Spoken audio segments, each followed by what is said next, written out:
Hello friends, welcoming you in this session and today we are going to talk about the electoral reforms. I think यहाँ पर noise बहुत ज़्यादा है but don't get distracted, बस focus करिए मेरी बातों पर। भाई committees related to electoral reforms ऐसी बहुत सारी कमेटीज़ आई हैं जिन्होंने रिकमेंड किया है इलेक्टोरल रिफॉर्म्स के बारे में कि हमारे इलेक्शन प्रोसेस जो है उसमें क्या क्या रिफॉर्म्स होने चाहिए।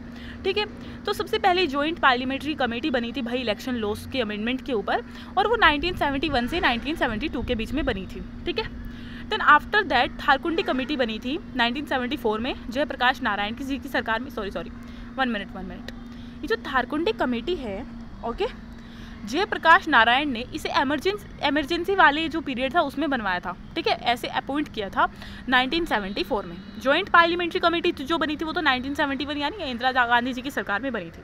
थारकुंडी कमेटी जो थी वो 1974 में बनी थी बाय जयप्रकाश नारायण ड्यूरिंग इस टोटल रिवोल्यूशन मूवमेंट। ठीक है, और उस टाइम पर उनका टोटल रिवोल्यूशन मूवमेंट चला हुआ था। और ये जो अनऑफिशियल कमेटी थी इसने अपनी जो मतलब रिपोर्ट थी वो 1975 में सबमिट की थी। ठीक है, ये जो अनऑफिशियल कमेटी थी इसने जो अपनी रिपोर्ट सबमिट की वो फिर 1975 में की, लेकिन अनऑफिशियल कमेटी तो कौन मानेगा बात। ठीक है, बस इसकी मतलब जो इसके रिकमेंडेशन थे उनको लोगों ने पढ़ा कि हाँ भाई ये रिफॉर्म्स होने चाहिए। फिर दिनेश गोस्वामी जी की कमेटी आती है इलेक्टोरल रिफॉर्म्स के ऊपर 1990 में। ठीक है, दिनेश गोस्वामी जी की committee on electoral reforms in 1990। फिर आती है वोहरा कमेटी ऑन नेक्सस। ठीक है, वोहरा कमेटी आती है फिर क्राइम एंड पॉलिटिक्स के बीच में नेक्सस कराने के लिए, वो 1993 में आती है। इलेक्शन कमीशन ऑफ इंडिया की रिकमेंडेशंस आती है इलेक्टोरल रिफॉर्म्स के ऊपर 1998 में। सो ऐसे टाइम टू टाइम बहुत सारी रिकमेंडेशंस और बहुत सारी कमेटीज़ ने अपने अपने व्यूज़ दिए हैं on the electoral reforms. So let's read it. भाई अभी तो और ज़्यादा कमेटीज़ बची हैं, जैसे इंद्रजीत गुप्ता की कमेटी आई थी on state funding of election 1998 में। लॉ कमीशन ऑफ इंडिया की 170वीं रिपोर्ट थी जिसमें इलेक्टोरल लॉज के ऊपर 170वीं रिपोर्ट आई थी उनकी 1999 में। फिर national commission to review the working of the constitution NCRWC को कौन नहीं जानता, ये आई थी 2000 से 2002 के बीच में। ठीक है भाई, इसके जो हेड थे वो थे MN वेंकटाचार्य। भाई इसको याद रखना, NCRWC इसका एक चैप्टर अलग से दे रखा है हमारी लक्ष्मीकांत की बुक में, और इसे जो हेड कर रहे थे इस कमीशन को वो थे MN वेंकटाचार्य। कई बार बोल चुके, आई थिंक याद हो गया होगा। इलेक्शन कमीशन ऑफ इंडिया की रिपोर्ट आई थी प्रपोज इलेक्टोरल रिफॉर्म्स के ऊपर 2004 में। Then second administrative reform commission आता है, ये भी बहुत ही ज़्यादा मतलब इंपॉर्टेंट है। सेकंड एडमिनिस्ट्रेटिव रिफॉर्म कमीशन, इसके भी सजेशन बहुत ज़्यादा इंपॉर्टेंट है, और इसने report on ethics in governance पे क्या क्या एथिक्स होनी चाहिए उसके ऊपर रिपोर्ट दी थी 2007 में। ठीक है, ये हमारी उसमें लक्ष्मीकांत में नहीं है लेकिन इसको हम पढ़ेंगे। ठीक है, सेकंड एडमिनिस्ट्रेटिव रिफॉर्म कमीशन, और भाई इसके जो हेड थे वो थे वीरप्पा मोइली। मैं फिर से बता देती हूँ, NCRWC के हेड थे MN वेंकटाचार्य, और ये जो सेकंड एडमिनिस्ट्रेटिव रिफॉर्म कमीशन है ARC है, इसके हेड थे Veerappa Moily. Okay, now let's take a look further. Tankha committee आई थी, कोर कमेटी थी, 2010 में इसको अपॉइंट किया गया था in the whole gamut of election laws and electoral reforms, same चीज़ करने के लिए। ठीक है भाई, GS वर्मा कमेटी आई, क्रिमिनल लॉ के ऊपर अमेंडमेंट दिए थे रिपोर्ट में उन्होंने, और 2013 में आई थी। लॉ कमीशन ऑफ इंडिया 244वीं रिपोर्ट आई थी इलेक्टोरल डिसक्वालिफिकेशंस के ऊपर 2014 में। लॉ कमीशन ऑफ इंडिया 255वीं रिपोर्ट आई थी 2015 में। ठीक है भाई, जो रिकमेंडेशंस है इन सारी कमिटीज़ की जितनी भी रिकमेंडेशंस हैं, ओके, उसने एक्चुअल में हमारी पॉलिटिकल प्रोसेस में, हमारे इलेक्टोरल प्रोसेस में बहुत सारे रिफॉर्म्स हमने अडोप्ट किए हैं। बहुत सारे इनकी जो रिकमेंडेशंस हैं उनको इम्प्लीमेंट किया गया है हमारे इलेक्टोरल सिस्टम में, हमारी इलेक्टोरल मशीनरी में, हमारे इलेक्टोरल प्रोसेस में। ठीक है, और इन सारे के सारे रिफॉर्म्स को हम किस में कैटेगराइज करते हैं? 1996 से पहले के इलेक्टोरल रिफॉर्म्स जो सजेस्ट किए गए थे बाय डिफरेंट कमिटीज़, और कमिटीज़ जो 1996 से पहले आई थी that also I have told you.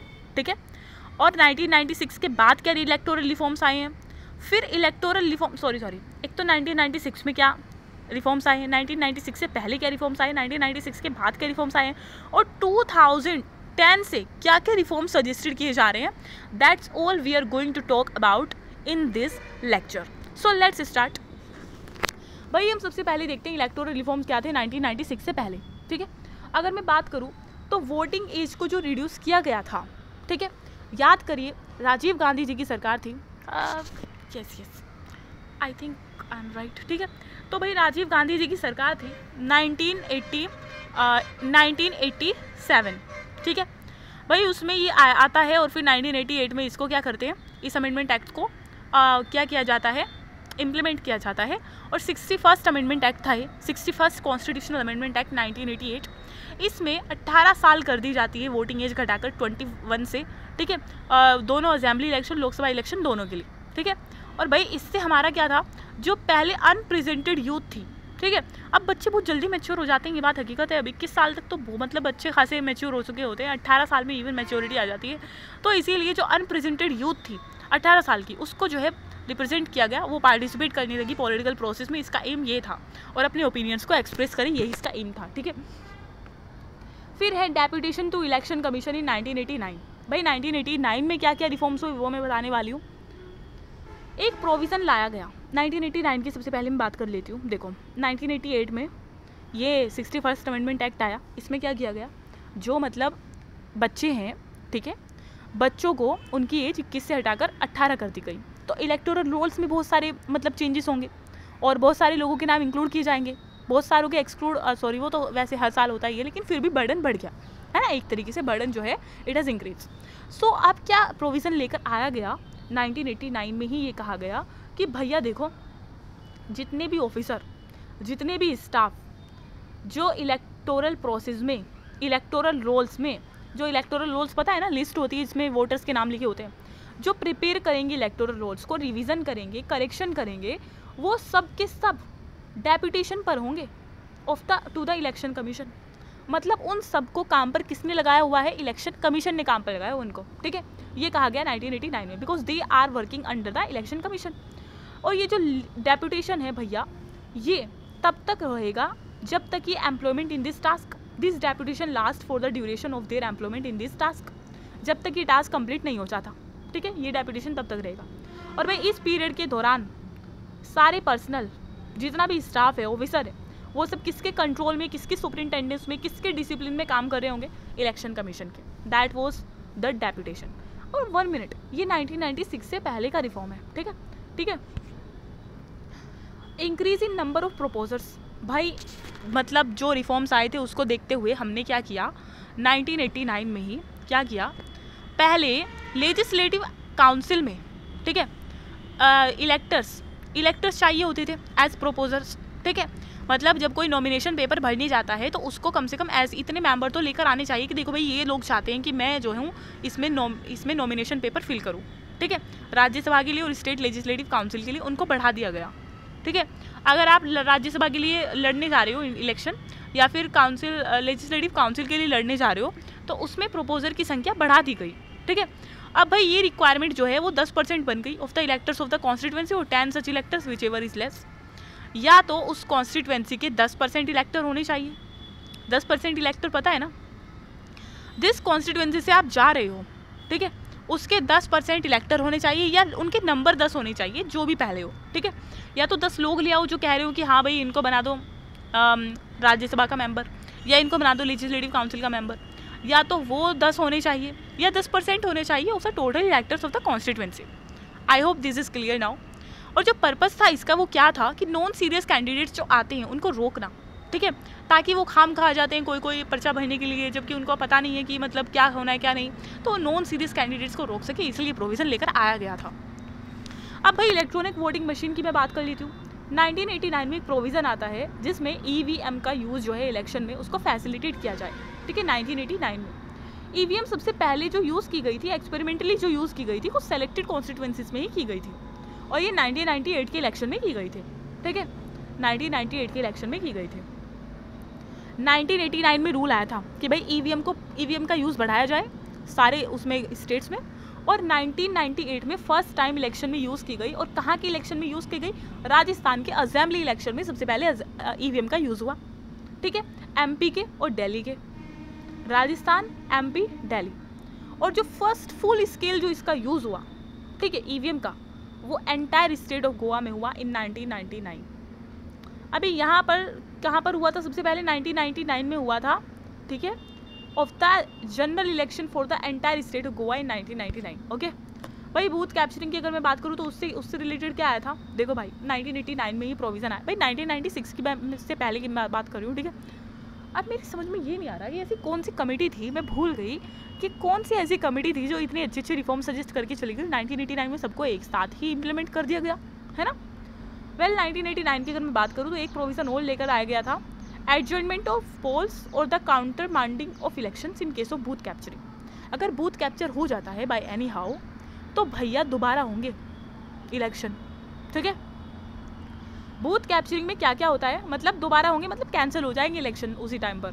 भाई बूथ कैप्चरिंग में क्या क्या इन्वॉल्व होता है, मतलब कोई पोलिंग स्टेशन था उसके जाकर तुमने सीज कर लिया और पोलिंग अथॉरिटीज़ को सरेंडर करने के लिए कह दिया कि हमारे सारे बैलेट पेपर्स और वोटिंग मशीन्स हमको दे दो, या आपने पोलिंग स्टेशन का कंट्रोल ले लिया और सिर्फ अपने सपोर्टर्स को वोट करने दिया, या फिर इलेक्टर्स को बहुत ज़्यादा अपने धमकाया या रोका कि पोलिंग स्टेशन नहीं जाना है, या लोकेशन को यूज़ किया वोट काउंटिंग के लिए, मतलब जिस लोकेशन पर वोट काउंटिंग हो रही थी उसको ही सीज कर लिया आपने। So that is all come in the category of booth capturing. इलेक्टर photo identity card, अगर हम एपिक की बात करें so what is epic. Actual में इलेक्शन कमीशन ने 1993 में ये डिसाइड किया, अब 1989 से थोड़ा आगे आ जाइए, ठीक है, अब आ गया है 1993। इलेक्शन कमीशन ने ये डिसाइड किया कि भैया अब हम फोटो आइडेंटिटी कार्ड सबको देंगे, सारे इलेक्टर्स को नेशन वाइड, ठीक है। और ये डिसीजन जो था वो इसलिए था ताकि जो फेक वोट्स हैं, जो इम्पर्सनेशन होता है इलेक्शन के दौरान, कि बहुत सी लड़कियां जो मुस्लिम कम्युनिटी की हैं वो बुर्के उड़कर आ जाती हैं किसी और महिला के ऊपर, किसी और महिला के नाम पर वोट डालने के लिए, उसका पहचान पत्र लेकर आएंगे। तो इससे क्या होता है ना, जैसे पहचान समझ में नहीं आता कि एक्चुअल में ये है कौन, ठीक है, और ये इसको रिस्की समझते हैं, एडवेंचरस समझते हैं, but that is vulgarity. I think that's not something should not be done. तो भैया भाई ऐसे वोटिंग से बचने के लिए, इम्पर्सनेशन से बचने के लिए, इससे कॉम्बैट करने के लिए इस डिसीजन को लेकर आया गया था। और जो एपिक का यूज़ है इलेक्शन कमीशन के द्वारा वो सिंप्लीफाइंग है, स्मूथिंग है, एक्सपीडिंग है, और इलेक्टोरल प्रोसेस को एक्सपीडिंग करता है, स्मूथ बनाता है और सिंप्लीफाई करता है, ठीक है। और एपिक्स जो है वो इलेक्टोरल रोल के बेसिस पर दिए जाते हैं। अगर आपका नाम इलेक्टोरल रोल पर है तभी जाकर आपको वो एपिक दिया जाएगा, ठीक है। रजिस्टर्ड इलेक्टर्स जो है उनको दिया जाता है, ना कि ऐसा नहीं कि आपका नाम इलेक्टोरल रोल पर नहीं है और आपके घर में एपिक आ गया, that's not something that can not be happen, ठीक है। अब इलेक्टोरल रिफॉर्म्स ऑफ 1996 पढ़ेंगे हम कि 1996 में कौन कौन से इलेक्टोरल रिफॉर्म्स आए। देखो भाई हमने सारे 1989 के इलेक्टोरल रिफॉर्म्स पढ़े हैं except one, and that was epic, the last one that was in 1993। So this should be in your mind, ठीक है। भाई 1996 वाले इलेक्टोरल रिफॉर्म्स में पढ़ाती हूँ आपको। भाई इन्होंने जो है नेशनल फ्रंट गवर्नमेंट जो वीपी सिंह लीड कर रहे थे 1990 में, ठीक है, ठीक है। तो वीपी सिंह ने एक कमेटी को अपॉइंट किया इलेक्टोरल रिफॉर्म्स के, जिसके जो चेयरमैन थे वो थे दिनेश गोस्वामी, ठीक है। मैं फिर से बता देती हूँ 1990 में वीपी सिंह की गवर्नमेंट थी, ठीक है। और वीपी सिंह ने क्या किया, एक कमेटी को अपॉइंट किया जिनका नाम था उस कमेटी के जो चेयरमैन थे वो थे दिनेश गोस्वामी, ठीक है। और दिनेश गोस्वामी उस टाइम के लॉ मिनिस्टर थे, ठीक है। तो भाई कमेटी को कहा गया कि आप इलेक्टोरल सिस्टम को स्टडी करिए, बहुत अच्छे से स्टडी करिए, और कुछ रेमेडीज़ बताइए जो कि हम इसके ड्रॉबैक्स के लिए यूज़ कर सकते हैं। कुछ ऐसे काम बताइए जिससे इसके जो ड्रॉबैक्स है उसको हम कॉम्बैट कर सकते हैं। और भैया इस कमेटी ने अपनी जो रिपोर्ट सबमिट की वो 1990 में ही कर दी। कितनी जल्दी, मतलब 1990 में ही अपॉइंटमेंट हो रहा है और 1990 में ही रिपोर्ट सबमिट कर दी गई है। तो भैया इसमें बहुत सारे रिकमेंडेशन इन्होंने सुझाए थे इलेक्टोरल रिफॉर्म्स के लिए, और कुछ जो रिकमेंडेशन थे वो 1996 में जाकर इम्प्लीमेंट किए गए, यानी 6 साल बाद। Well let's see what was the reforms. सबसे पहला था listing of names of candidates. भाई कैंडिडेट्स जो है वो जो कि कॉन्टेस्ट को, मतलब इलेक्शन कॉन्टेस्ट करने जा रहे हैं, उनको 3 कैटेगरीज में डिवाइड किया गया। और कैटेगरीज थी, एक वो कैंडिडेट जो कि रिकॉग्नाइज पॉलिटिकल पार्टी के हैं, एक वो कैंडिडेट जो कि रजिस्टर्ड पॉलिटिकल पार्टीज़ के हैं जो रिकॉग्नाइज नहीं है, ना ही तो स्टेट की रिकॉग्नाइज है, ना ही नेशनल पार्टी रिकॉग्नाइज है, कुछ नहीं है, ठीक है। तो भैया रजिस्टर्ड या अनरिकॉग्नाइज पॉलिटिकल पार्टी, और एक होते हैं अदर इंडिपेंडेंट कैंडिडेट, मतलब जो खुद से लड़ रहे हैं, बस सिंगल मेंबर पार्टी, ठीक है, सिर्फ एक ही है वो, उनकी पार्टी में कोई नहीं है। तो भैया names of candidate in the list and on the ballot paper must appear separately in the above order. जो नेम्स है कैंडिडेट के लिस्ट में, ठीक है, और बैलेट पेपर्स पर, वो इस ऑर्डर में दिखाई देने चाहिए, ठीक है, सेपरेटली दिखाई देने चाहिए। इसका मतलब देखो, नेम्स ऑफ कैंडिडेट जो है लिस्ट में और बैलेट पेपर्स पर वो सेपरेटली दिखाई देने चाहिए, और हर एक कैटेगरी में नेम्स जो है वो अरेंज होने चाहिए अल्फ़ाबेटिकली। मैंने सोचा ये बात जो है ना बहुत पहले से इंसानों को पता होगी, लेकिन नहीं, ये तो अभी आया है 1996 में ही, ठीक है, कि भैया जो नेम है वो अल्फ़ाबेटिकली अरेंज होनी चाहिए और अलग अलग सेपरेट उनको लिखा जाना चाहिए, ठीक है। फिर दूसरा था disqualification for insulting the national honour act, ठीक है भाई, ये भी 1996 के बाद आया था। ये वाला रिफॉर्म 1996 के बाद 1996 में आया था। और इसमें ये था कि अगर कोई पर्सन कोई ऐसा काम करते हुए पकड़ा जाता है, एक एक्ट था एक्चुअली 1971 का, ठीक है, उस एक्ट का नाम था prevention of insult to national honour act of 1971, ठीक है। तो भाई अगर इसके अंतर्गत कोई इंसान इस एक्ट में गिल्टी पाया जाता है या कन्विक्टेड होता है तो उसको डिस्क्वालीफाई कर दिया जाएगा इलेक्शन लड़ने के लिए भी, ठीक है। आप नेशनल ओनर को इंसल्ट नहीं कर सकते, ठीक है। तो भाई डिस्क्वालिफिकेशन जो पीरियड है वो 6 साल का है, 6 साल तक आप कोई इलेक्शन नहीं लड़ सकते।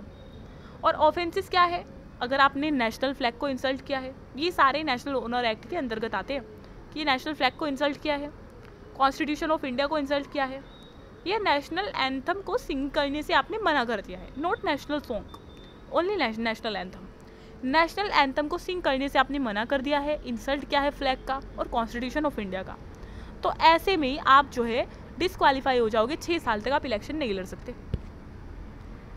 Prohibition on the sale of liquor, ये भी है कि भैया देखो, आप कोई लिकर, कोई इंटॉक्सिकेंट ना ही तो बेचोगे, ना ही दोगे, ना ही डिस्ट्रीब्यूट करोगे किसी भी शॉप पर, किसी भी ईटिंग प्लेस पर, किसी भी होटल पर, पोलिंग एरिया के आसपास, ठीक है। और ये जो प्रोहिबिशन है ये पब्लिक और प्राइवेट दोनों पर लगता है, ये नहीं कि कोई पब्लिक दुकान है सिर्फ लिकर की तो वहीं पर, अगर प्राइवेट दुकान भी है उस पर भी ये सेम इम्प्लीमेंट होगा, ठीक है। और रेस्ट्रिक्शन जो है वो कब तक है, 48 आवर पीरियड तक है, ठीक है। मतलब जो जहाँ पर पोलिंग एरिया है तो 48 घंटे तक उसके आसपास कहीं भी आप किसी भी प्लेस पर लिकर नहीं डिस्ट्रीब्यूट कर सकते हो, 48 घंटे तक, जब तक पोल नहीं हो जाते। ये मॉडल कोड ऑफ कंडक्ट में भी आता है एक्चुअली। नंबर ऑफ प्रोपोजर्स, अब देखिए 1996 से पहले हमने देखा था कि नंबर ऑफ प्रोपोजर्स जो है स्टेट लेजिस्लेटिव काउंसिल के लिए और राज्यसभा के लिए बढ़ा दिए गए थे, that was 10 and 10% of the total electors constituency. तो भैया पार्लियामेंट्री और असेंबली कॉन्स्टिट्यूएंसी के लिए भी इन्होंने कहा कि कैंडिडेट के नॉमिनेशन में जो 10 रजिस्टर्ड इलेक्टर्स हैं कॉन्स्टिट्यूएंसी में वो होने चाहिए, ठीक है, कम से कम 10 तो होने चाहिए। अगर कैंडिडेट स्पॉन्सरशिप लेता है रिकॉग्नाइज पॉलिटिकल पार्टी की तब, ठीक है। तो 1 मिनट, पार्लियामेंट्री और असेंबली कॉन्स्टिट्यूएंसी में एक कैंडिडेट की नॉमिनेशन को कम से कम 10 रजिस्टर्ड इलेक्टर्स सब्सक्राइब करने चाहिए। 10 रजिस्टर्ड इलेक्टर्स आकर ये कहने चाहिए कि भैया हम ये कहते हैं कि ये इंसान को लड़ने दो, मतलब कॉन्टेस्ट करने दो, ठीक है। प्रपोजर बन के आने चाहिए 10 इलेक्टर। लेकिन ये तब है अगर कैंडिडेट किसी रिकॉग्नाइज पॉलिटिकल पार्टी से स्पॉन्सरशिप नहीं रखता है, अगर वो बिलोंग नहीं करता है किसी रिकॉग्नाइज पॉलिटिकल पार्टी से, तब है ये प्रोविज़न, ठीक है, कि 10 आने चाहिए। अगर रिकॉग्नाइज पॉलिटिकल पार्टी का है ना तो एक वोटर को ले आओ, सिर्फ एक प्रपोजर को ले आओ, दैट्स इनफ, ठीक है। अगर आप रिकॉग्नाइज पॉलिटिकल पार्टी से नहीं हो तो 10 चाहिए, अगर हो तो 1 चाहिए। और भाई ये इसलिए आया था ताकि नॉन सीरियस इंडिविजुअल्स को इलेक्शन कॉन्टेस्ट करने से रोका जा सके। भाई डेथ ऑफ अ कैंडिडेट तो क्या होगा, पहले क्या होता था, अगर भाई कोई कॉन्टेस्टिंग कैंडिडेट है और वो मर जाता है पोलिंग से पहले तो इलेक्शन रुक जाते थे, और इससे क्या होता था कि इलेक्शन के प्रोसेस को दोबारा स्टार्ट करो, ठीक है, बहुत टाइम लगता था। लेकिन अब इलेक्शंस रुकेंगे नहीं, ठीक है। भाई कैंडिडेट की डेथ हो गई है पोलिंग से पहले, तो मतलब अगर ये कैंडिडेट इंडिपेंडेंट था तब तो कोई प्रॉब्लम नहीं है, लेकिन अगर ये किसी पॉलिटिकल पार्टी से बिलोंग करता है तो पॉलिटिकल पार्टी को, उस रिकॉग्नाइज पॉलिटिकल पार्टी को, अगर वो किसी रिकॉग्नाइज पॉलिटिकल पार्टी से बिलोंग करता है तो उस पॉलिटिकल पार्टी को 7 दिन का टाइम दिया जाएगा कि आप इसकी जगह कोई दूसरा कैंडिडेट लेकर आओ, एंड दैट्स ऑल, ठीक है। 7 दिन ले आओ, 7 दिन में कोई दूसरा कैंडिडेट ले आओ, and we would allow him to contest election, ठीक है। तो भैया ये है पूरा खेल। अब टाइम लिमिट क्या है बाई इलेक्शन की, ये भी 1996 में देखा गया। ये सारे के सारे है ना 1996 में आ रहे हैं रिफॉर्म्स। तो भाई जो टाइम, और ये सारे के सारे मैं ये नहीं कह रही हूँ कि सजेस्टेड रिफॉर्म्स है, भाई ये वो है जो इम्प्लीमेंट हो चुके हैं ऑलरेडी, ठीक है। टाइम लिमिट क्या है बाई इलेक्शन की, बाई इलेक्शन जो है वो 6 महीने के अंदर अंदर कंडक्ट हो जाने चाहिए, चाहे स्टेट लेजिस्लेचर में कोई वैकेंसी है या पार्लियामेंट में है, ठीक है, 6 महीने के अंदर अंदर। और भाई एक्सेप्शंस जब हैं, अगर जो रिमाइंडर है टर्म का वो 1 साल से कम है, कोई एमपी की सीट है किसी कॉन्स्टिट्यूएंसी की मर गया है वो बेचारा या रिज़ाइन दे दिया है और 1 साल से कम का टाइम है तो रहने दो, ठीक है, तो रहने दो, 1 साल से कम में नहीं, इतने तो फिर दूसरे इलेक्शन आने वाले हैं, जनरल इलेक्शन, फिर बाई इलेक्शन करवाने का कोई फ़ायदा नहीं, ठीक है। और दूसरा रूल ये है कि अगर इलेक्शन कमीशन सेंट्रल गवर्नमेंट के साथ कंसल्टेशन करके ये सर्टिफाई कर दे कि भाई यहाँ पर 6 महीने में इलेक्शन कराना बहुत ही डिफ़िकल्ट है, हो नहीं सकता, हिंसा हो रही है, वायलेंस हो रही है, ठीक है, तो तब भी रुक सकते हैं इलेक्शन। 6 महीने के अंदर वाला रूल यहाँ पर नहीं लगेगा, समझ रहे हो ना। 6 महीने के अंदर अंदर इलेक्शन हो जाने चाहिए, लेकिन 2 कंडीशन है। अगर जो टर्म है उसका, उस सीट का, वो 1 साल से कम का बचा है तब नहीं हो सकते। और अगर इलेक्शन कमीशन सेंट्रल गवर्नमेंट के साथ कंसल्टेशन करके ये कह दे कि भैया देखो नहीं है यहाँ पर, डिफ़िकल्ट है कराना, तब भी नहीं हो सकता, ठीक है। अब पोलिंग डे पर हॉलीडे मिलना चाहिए सारे के सारे एम्प्लॉयज़ को। रजिस्टर्ड वोटर्स जो कि किसी भी ट्रेड में, बिजनेस में, इंडस्ट्री में या एस्टैब्लिशमेंट में इंटाइटल हैं, पेड हॉलीडे, उनको पेड हॉलीडे चाहिए। ये नहीं कि भाई उस दिन तो हॉलीडे था, तुम तो उस दिन छुट्टी पर थे ना, क्योंकि तुम्हारा वोटर डे था, मतलब वोट डालने गए थे तुम उस दिन, तो तुम्हें छुट्टी पर थे तो तुम्हें सैलरी नहीं मिलेगी। नहीं, ऐसा नहीं कह सकते आप। पेड हॉलीडे, पैसे मिलेंगे उस हॉलीडे के, ठीक है, जैसे संडे के मिलते हैं। पता नहीं संडे के भी यार नहीं मिलते हैं बहुत सी कंपनियों में, पता है कितना लेबर यहाँ पर इतना चीप है ना, बहुत ज़्यादा। तो ये जो इंटाइटलमेंट है ना डेली वेज वर्कर के लिए भी है, ठीक है। और भाई ये सिर्फ पब्लिक प्राइवेट में ही नहीं है, मतलब पब्लिक में ही नहीं है वो होता फॉलो, प्राइवेट में भी होता है, प्राइवेट इंस्टीट्यूशन में भी होता है। लेकिन एक एक्सेप्शन है, अगर आपकी छुट्टी रखने से किसी का बहुत ज़्यादा नुकसान हो सकता है, अगर बहुत ज़्यादा खतरा है या बहुत नुकसान है एम्प्लॉयमेंट में, तो फिर नहीं है, फिर आप छुट्टी नहीं रख सकते। जैसे डॉक्टर्स बेचारे, अगर वो एक दिन हॉस्पिटल नहीं आएंगे तो क्या होगा, बहुत सी जानें चली जाएंगी, है ना। या जैसे हमारे मिलिट्री मैन बेचारे, अगर वो बॉर्डर छोड़ के आ जाएंगे तो क्या होगा, कोई और आ जाएगा वहाँ पर घुसपैठ करने, है ना। तो फिर उनको नहीं ये सब का प्रोविज़न का लाभ मिलता है, ठीक है भाई। कंटेस्टेंट रेस्ट्रिक्टेड टू 2 कॉन्स्टिट्यूएंसीज, ये भी 1996 में आया था, बताओ रिफॉर्म इतने दिन बाद। बहुत से क्या करते हैं, बहुत से कंटेस्टेंट क्या करते हैं, 2 कॉन्स्टिट्यूएंसी से खड़े हो जाएंगे और ये कहेंगे कि एक में नहीं जीतेंगे तो दूसरे में तो जीत ही जाएंगे, ठीक है। तो भाई इसमें अब ये रूल आया कि भाई आप 2 या 2 से ज़्यादा में नहीं खड़े हो सकते हो, ठीक है, ना पार्लियामेंट्री कॉन्स्टिट्यूएंसी में और ना असेंबली कॉन्स्टिट्यूएंसी में, किसी भी जनरल इलेक्शन के दौरान, और साइमल्टेनियस बाई इलेक्शन में भी नहीं खड़े हो सकते हो। और ये जो सिमिलर रेस्ट्रिक्शन है ना, ये राज्यसभा के लिए और स्टेट लेजिस्लेटिव काउंसिल के लिए भी सेम है, ठीक है। इससे क्या होता है पता है, एक तो रिसोर्सेज का वेस्ट होता है और डेमोक्रेटिक फ्रीडम का मतलब एक तरीके से वो हो रहा है, क्या कहते हैं उसको, हनन, ठीक है। प्रोहिबिशन ऑफ आर्म्स, अगर आप पोलिंग स्टेशन के एरिया में एंटर कर रहे हो तो आप अगर कोई आर्म लेकर वहाँ पर जाते हो, कोई हथियार लेकर जाते हो, तो इसको एक कॉग्निजिबल ऑफेंस समझा जाएगा, कॉग्निजिबल ऑफेंस, ठीक है, बहुत ही गंभीर क्राइम। और एक्सेप्शन यहाँ पर अप्लाई होते हैं कि जो रिटर्निंग ऑफिसर है उसके पास हो सकता है आर्म्स, प्रिसाइडिंग ऑफिसर के पास हो सकता है, पुलिस ऑफिसर के पास हो सकता है, या एक ऐसा पर्सन जिसको वहाँ पर रखा हुआ है पीस एंड ऑर्डर मेंटेन करने के लिए, ठीक है। रिटर्निंग, प्रिसाइडिंग, पुलिस और जो दूसरा पर्सन जो कि वहाँ पर लॉ एंड ऑर्डर मेंटेन करने के लिए रखा है, okay. Effective campaigning period reduce, भाई एक और 1996 में रिफॉर्म आया कि जो मिनिमम गैप है लास्ट डेट के बीच में और कैंडिडेट के विड्रॉवल के बीच में, polling date has been reduce from the minimum gap between the last date for withdrawal of candidature and the polling date has been reduce from 20 to 14 days। मतलब पहले क्या होता था, पोलिंग डे और विड्रॉवल ऑफ कैंडिडेचर, मतलब ये है कि आप 20 दिन पहले या 14 दिन पहले, 14 डेज़ पहले ही अपना क्या कह सकते हैं उसे नाम, अगर आप नहीं कंटेस्ट करना चाहते इलेक्शन में तो पोलिंग होने से 20 या 14 दिन पहले, सॉरी पहले 20 दिन था, अब 14 दिन है, पहले ये कहते थे कि अगर आपको नहीं लड़ना है इलेक्शन में तो आप 20 दिन पहले अपना नाम वापस ले सकते हो। 20 दिन हो गया, अब नहीं ले सकते, ठीक है। लेकिन अब क्या है, अब ये है कि भाई मान लो 20 तारीख को क्या है, चलो ऐसे समझते हैं कि 14 दिन से पहले अपना नाम वापस ले लो, जहाँ 14 दिन हो गए देन उसके बाद आप अपना नाम वापस नहीं ले सकते, ठीक है। मतलब 14 दिन है अभी इलेक्शन वोट डलने में, पोलिंग होने में, तो पोलिंग होने से 14 दिन पहले तक अपना नाम वापस ले सकते हो, उसके बाद नहीं ले सकते। इसको रिड्यूस किया गया था एक्चुअल में, ये पहले जो है ना ये था, क्या कहते हैं उसको, पहले क्या था, ये 20 दिन था। और ये कैंपेन भी तो होता है यार, पता नहीं मैं मेरा दिमाग कहाँ है। देखो भाई, पहले टाइम मिलता था 20 दिन का कैंपेन करने के लिए, ठीक है, और अब कितना है 14 डेज। दोनों बात सेम है, नाम वापस लेने वाली भी और कैंपेन करने वाली भी। भाई जैसे ही नाम लेने बंद होते हैं ना, तभी इलेक्शन कैंपेन स्टार्ट हो जाता है। अब 2 हफ्ते मिलते हैं इलेक्शन कैंपेन करने के लिए। अपनी वो गाड़ियाँ सी उठाकर मतलब लेकर जाओ जिसमें बजते रहते हैं कि अब की बार वोट किसको देना है, ये सब वो सब, अपने झंडे बांटो, ये सब वो सब, ठीक है। तो भाई इलेक्शन कैंपेन के लिए अब 14 दिन है, पहले 20 दिन हुआ करते थे। अब हम पढ़ते हैं इलेक्टोरल रिफॉर्म्स आफ्टर 1996, यानी 1996 के बाद कौन कौन से इलेक्टोरल रिफॉर्म्स आए, ठीक है।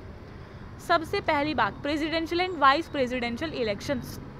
Presidential and vice presidential election में क्या हुआ, 1997 में जो इलेक्टर्स रिक्वायर होते थे, ये 1996 के बाद आए हैं, और लेकिन 2010 से पहले आए हैं, ठीक है। तो इसमें 14 साल का टाइम है। ये 14 साल में एक रिफॉर्म ये भी आया कि पहले जो प्रेसिडेंट और वाइस प्रेसिडेंट के इलेक्शन के लिए इलेक्टर्स जो होते मतलब प्रोपोजर और सेकेंडर्स वो कम होते थे, ठीक है। लेकिन अब क्या हुआ, उसको बढ़ा दिए गए हैं, 10 से 50 कर दिए गए हैं, ठीक है। 10 से 50 कर दिए गए हैं, किसके लिए, प्रेसिडेंट के लिए, और वाइस प्रेसिडेंट के लिए 5 से 20, उसमें 10 से 50 और इसमें 5 से 20, ध्यान रहेगा। आई थिंक ये 2000 पता नहीं कौन सी में। सिक्योरिटी डिपॉजिट जो है, सिक्योरिटी डिपॉजिट का अमाउंट पहले 2500 होता था, 15,000 कर दिया गया है, ठीक है। प्रेसिडेंट के लिए भी और वाइस प्रेसिडेंट के लिए भी, प्रेसिडेंट के लिए भी और वाइस प्रेसिडेंट के लिए भी पहले 2500 होता था, अब 15,000 कर दिया गया है।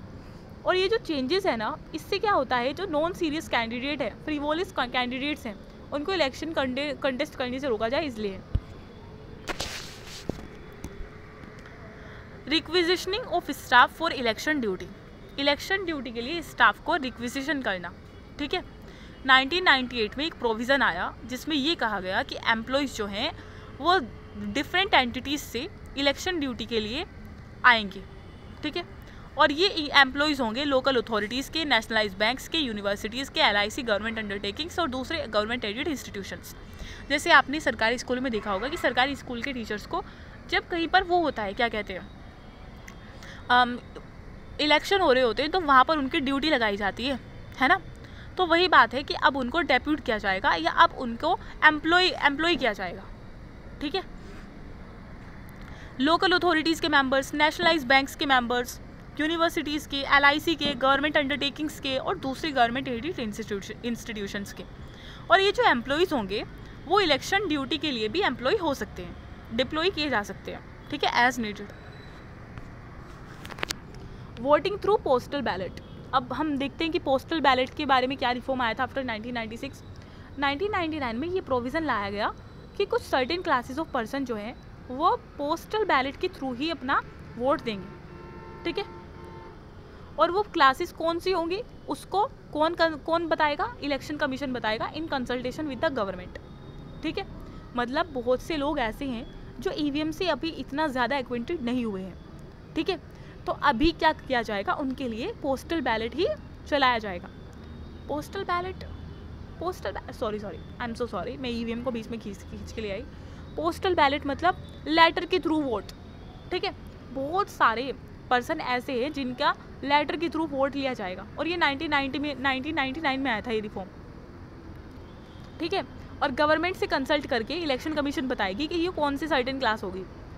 अब जैसे जो पर्सन होंगे जो नोटिफाइड क्लास से होंगे वो सिर्फ पोस्टल बैलेट के थ्रू ही, नोटिफाइड क्लास जो कर दी गई है वो अब सिर्फ पोस्टल बैलेट के थ्रू ही वोट डाल सकते हैं। ऐसा नहीं कि वो पोस्टल बैलेट भी दे दे और वहाँ पर भी आकर वोट डाल दे, नो, ठीक है। दूसरे मैनर में अब वो वोट डाल ही नहीं सकते। 8 इलेक्शंस इन देयर कॉन्स्टिट्यूएंसी और कॉन्स्टिट्यूएंसीज। जैसे मान लो कोई बेचारा अपाहिज है जो चल नहीं सकता, ठीक है, अब वो घर बैठ के लेटर के थ्रू, पोस्ट के थ्रू डाल सकता है, ठीक है। Safe voting with postal ballot. चलिए देखिए इसमें क्या क्या लिखा हुआ है। भाई वो कौन कौन से इलेक्टर्स हैं जो कि इसके लिए एलिजिबल हैं। एक तो डिसेबिलिटी, जो बेचारे इलेक्टोरल रोल में जिसको फ्लैग कर रखा है कि भाई वो डिसेबल है। सीनियर सिटीजन, जो 80 साल से ऊपर के हैं, जो आ नहीं सकते। और भाई कोई ऐसे जो एब्सेंटीज वोटर्स हैं जो बेचारे ऐसी एसेंशियल सर्विसेज में लगे हुए हैं कि घर नहीं आ सकते। या कोविड सस्पेक्ट, ठीक है, जैसे कि बेचारे कोई किसी को कोरोना हो रखा है, अफेक्टेड पर्सन है, वो क्वारंटाइन हो रखा है, तो वो नहीं आ सकता, तो उसको भी, उसके लिए भी। और इसका लाभ कैसे उठाएं? Fill form 12 days and apply to returning officer.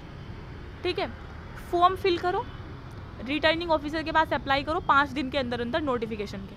जैसे ही नोटिफिकेशन आती है ना, उसके 5 दिन के अंदर अंदर फॉर्म फिल कर दो और रिटर्निंग ऑफिसर को दे दो। ठीक है। और जो PWD वोटर्स हैं, फिजिकली डिसेबल्ड पीपल, ठीक है, तो वो बेंचमार्क की कॉपी, जो उनका डिसेबिलिटी सर्टिफिकेट है जिस पर लिखा होता है कि हाँ भाई ये इंसान जो है वो डिसेबल है, उसकी कॉपी उनके पास सबमिट करें। BLO will collect form. ठीक है, BLO क्या करेगा? हाँ, BLO की फुल फॉर्म, ठीक है, ये फॉर्म को कलेक्ट करेंगे फ्रॉम इलेक्टर हाउस से, और कैंडिडेट जो है उनको ऐसे इलेक्टर्स की लिस्ट भी प्रोवाइड कराई जाएगी। जो कैंडिडेट्स हैं उनको बताया जाएगा कि ये आपके वोटर्स हैं, और मतलब ये आपके वोटर्स नहीं हैं, ये नॉर्मल वोटर्स हैं जो कि वोट करेंगे, और ये देखिए इनका ये नेम है। ठीक है, अगर वो अपना रिप्रेजेंटेटिव्स इस प्रोसेस को देखने में लगाना चाहते हैं तो लगा सकते हैं। जैसे पोलिंग बूथ के अंदर भी तो बैठे होते हैं ना, कौन बैठे होते हैं? एजेंट बैठे होते हैं, एक हर एक कैंडिडेट के, जो ध्यान रखते हैं कि क्या क्या हो रहा है। ठीक है, तो भैया ऐसा ही रिप्रेजेंटेटिव वो अपना लगा सकते हैं उस इंसान के पास कि देखो भाई वो आ भी रहा है या नहीं, कोई उसे रोक तो नहीं रहा है। ठीक है, ये उनकी भी ड्यूटी है, क्योंकि उनको भी तो वोट चाहिए ना, ऑफ कोर्स। तो उसके बाद how to will optional postal ballot voting. भाई जो पोलिंग ऑफिशियल्स हैं उनकी टीम आएगी इलेक्टर के एड्रेस पर उसका वोट कलेक्ट करने के लिए। ठीक है, ये नहीं घर आते हैं, मैं खाम खा लेटर कर रही हूँ। ठीक है भाई, इलेक्टर्स जो है वो पहले से ही एडवांस में उनके बारे में पता होगा, उसे पहले से उनकी विजिट के बारे में पता होगा। एक वीडियोग्राफर होगा जो कि पोलिंग ऑफिशियल्स को फॉलो करेगा, और पुलिस सिक्योरिटी कवर के साथ। एब्सेंटीज वोटर जो हैं इन एसेंशियल सर्विसेज, वो पोस्टल वोटिंग सेंटर पर जाकर वोट कर सकते हैं। Poll official will not visit their homes, मतलब वो जो है उनके होम को विजिट नहीं करेंगे। पोस्टल बैलेट, घर भी आ रहे हैं वोट लेने के लिए, लेटर भी दे सकते हैं। एब्सेंटीज जो ऐसे सिटीजन हैं जो कि किसी सर्विस में लगे हुए हैं, एब्सेंटीज वोटर्स जो कि नहीं है घर पर, ठीक है, उनके घर पर कोई नहीं जाएगा, वो जाएंगे उल्टा पोस्टल वोटिंग सेंटर पर, वहाँ जाकर वोट करेंगे। ठीक है, और दे विल बी इंटिमिडेटेड, उनको भी पता चला जाएगा डेट का, जिस दिन पोस्टल बैलेट फैसिलिटी जो है ओपन रहेगी थ्रू एसएमएस के through voting. Oh my God. ठीक है, तो भाई मतलब वो जो है उनको पता रहेगा डेट का कि किस डेट पर वो एसएमएस वाली फैसिलिटी खुली रहेगी, एंड देन आफ्टर दैट उसी के according they will vote. Okay, facility to opt for voting through proxy. भाई प्रॉक्सी के थ्रू भी वोटिंग होता है, और ये तो 2003 में ही आया था प्रोविज़न। ठीक है, मतलब प्रॉक्सी जैसे कहते हैं ना, कोई और जाकर वोट डाले आएगा उसके चक्कर में, उसके मतलब उसके नाम पर कोई और इंसान वोट डाले आएगा। ठीक है, तो ये उन लोगों के लिए है जो आर्म फोर्सेस में है, जो कि मेंबर्स हैं, जो कि आर्मी एक्ट के तहत कवर्ड है। ठीक है, तो ऐसे वोटर्स जो वोट करना चाहते हैं प्रॉक्सी के दौरान, मतलब प्रॉक्सी के तरीके से, उनको पहले तो अपना एक प्रॉक्सी अपॉइंट करना पड़ेगा एक प्रेस्क्राइब फॉर्मेट में कि कौन जाएगा मेरे बिहाफ पर, और उनको जो है रिटर्निंग ऑफिसर को इन्फॉर्म करना पड़ेगा। ठीक है, जो उनके कॉन्स्टिट्यूएंसी के रिटर्निंग ऑफिसर होंगे उनको इन्फॉर्म करना पड़ेगा अपने डिसीजन के बारे में। ठीक है, सो दैट वाज ऑल। और यहाँ पर भी इनको किसको रिटर्न करना था? रिटर्निंग ऑफिसर को। ठीक है, रिटर्निंग ऑफिसर का बहुत रोल होता है। क्लासिफाइड सर्विस वोटर्स, देखो पहले तो आपको 13F का फिल फॉर्म करना है, फॉर्म 13F, इसका नाम है 13F। उसका क्या नाम था उस फॉर्म का? 12D। ठीक है, इसका नाम है 13F। ठीक है, और फिर CO के पास जाओ and send it to your proxy for his or her signature before a notary first class. बहुत लंबी प्रोसेस है, बस हमने समझ लिया ना, ये शायद प्रोसेस नहीं आएगी। डिक्लेरेशन ऑफ क्रिमिनल, ये बाद में पढ़ते हैं, मेरा गला खराब है।